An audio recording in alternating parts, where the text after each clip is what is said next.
Hi everyone, my name is Ana Maria Flores and today I'm gonna talk about my teaching experience according to the lessons plans 1 to 5. As a main objective, we have that the students will develop foundational communication skills in English by learning to introduce themselves and others. Also, they will be able to exchange. Now, talking about the planning time, the activities and the time management is based on the diagnostic assessment carried out during the first session.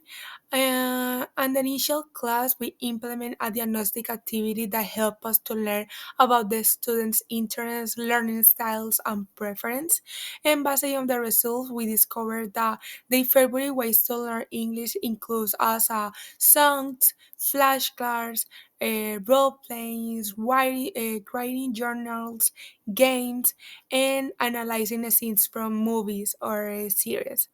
So, taking this information into account, we decide the lessons plans with a participatory and dynamic approach, allowing the students to learn through the things that they enjoy. And this is not only increase the motivation, this also promotes a meaningful learning. In addition, at the end of this class, we always try to do a feedback where the students can share about how they feel with the activities, and also that help me as a teacher to improve the strategies that I'm implementing in each lesson plan. About the knowledge, I always try to encourage these aspects in my students in the class. So I try to make a comfortable space so they can be open and feel comfortable participating in class so they can use the knowledge that they are learning in the class. Also, I try to they can be aware to immerse themselves in different English contexts so they can practice English in a different spaces more than the classroom.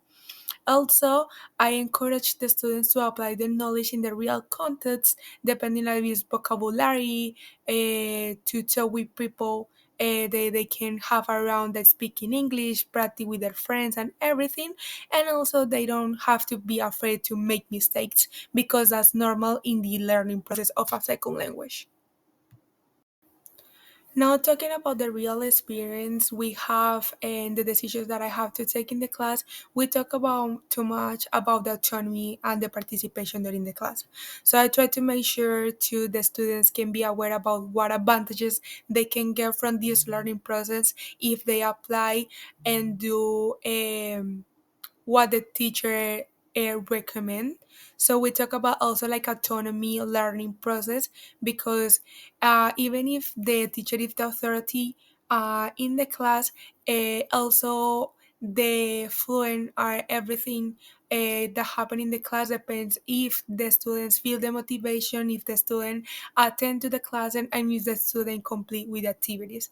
And that's why I put the participation because in this case, if the students show a high level of participation, we as a teacher have the opportunity to correct and see what knowledge they got and what knowledge they need and what are the necessities that we have to work in the classes and also in the future classes or the future lesson plans. Talking about the students' behavior, I will say that the only things that I will change on the students' behavior it will be to get participation for all of them. So all of them can be included. But in this case that I haven't experienced doing a virtual lesson plan is kind of difficult to get this because I don't want to force the students to turn on the cameras and be sitting and be focused. I would like to have a little bit motivation about their own. Uh, but like the most of the students that constantly attend to my class, they always show very active. They're always excited. They like challenges, so they all the time are looking forward to learning vocabulary. And they say things like, "Oh, teacher, like I didn't know that I know about this," or "This is really easy to understand how you're explaining," or also get a chance to clear different doubts that maybe before they got it but they never talk and ask about it. So in this case, it's really good having that type of participation, but I would change just that to get more involved all the students that I have in my class. Okay, so in this case, according to the experience that I have been living, I would say about the feedback, that is four important aspects. The first one is the organization and the attendance. We were talking about negotiating if maybe there is another time for the classes that work better for the students, so all of them can attend to the class and all of them they can have access to the whole information that I'm teaching during the classes.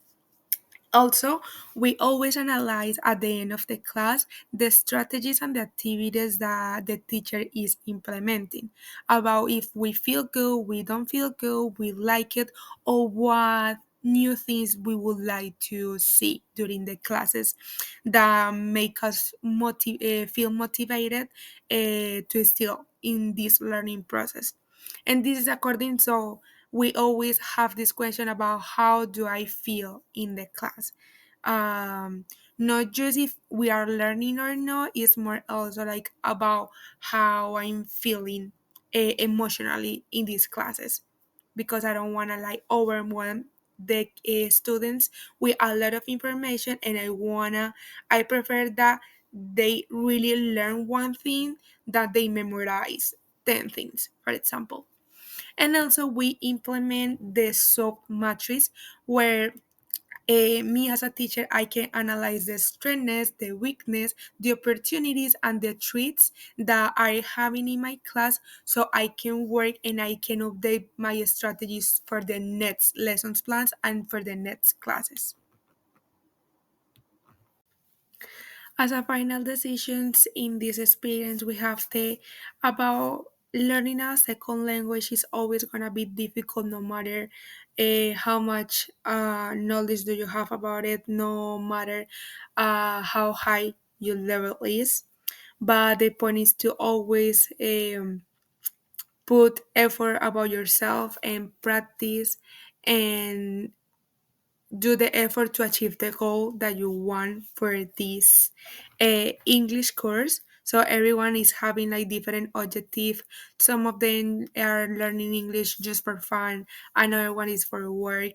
Another one is because they don't really want it. So the objective that you have in the course gonna influence about how motivated and how hard you're gonna work to really learn and get all the information that the teacher is giving you. About the decision is always try to involve the students, but don't allow that they take the control of the class, because the control of the class should be always about the teacher. But that doesn't mean that they cannot be, or they cannot be allowed to give new ideas, what they would like to work in the different classes, and take everything into account. So always the idea is to work in a groupal decision where all of them that can be benefit, and also the teacher can apply or can achieve the communicative goal in the learning process. About the experiences, I would like to work in new ideas and not implement the same strategies all the time, so I can keep the students motivated. And also I would like that these strategies encourage the students to get into the classes and apply and meet the requirements for the attendance. And the new challenges, it will be to still working in the new information and the new vocabulary and keep the motivation that some students have, and create this motivation in the students that is not having that encourage to learn and participate in the English process.